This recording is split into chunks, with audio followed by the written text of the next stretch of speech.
beste Euskal Herriko familia eta lagun askori gertatzen ari zailena kontatzera nator. Senide bat ikustera joateko 1000 kilometro zeharkatu behar dizu. Bizitza asteburu batez, alo batera utzi eta kamioin, gasolindegiz eta peajez betetako beste batean ordaindu. Zure inguruko pertsonaren bat preso jartzen dutenean, ez dute bakarrik presoa kondenatzen. Bere inguruko guztiak kondenatzen gaituzte.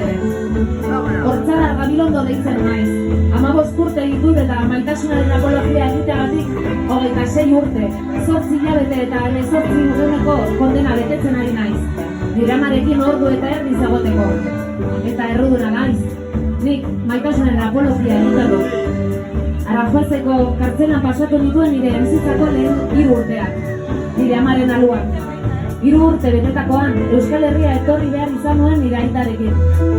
6 urte nituela nire aizpa jaio zen. Eta bere lehen 3 urteak ere kartzela berdinean igaro zituen. 10 urte bete nituenean ordu eta erdiko bizita edukitzeko aukera bakarrik geratu zitzaidan. Eta ordutik, 5 urte, hilabetetan, ordu eta erdiz egoten naiz amarekin. Bidaia bakoitzean 1200 kilometro eginda. Baina dena ez da txarra. Hainbeste maite duzun horren besarkada jasotzen duzunean, bidaia luze horrek merez izan duela konturatzen zara. Niri ez zaizkit inoiz bidaiako soluzioak egin. Azken finean, humore honez hartzea besterik ez zaigu geratzen. Eta zela aztu, bidaietan gertatu zaizkigun milaka gauza berregarri eta bereziak. Azken finean, erabatera edo bestera, eskertuta nago bizi behar dudan egoeragatik.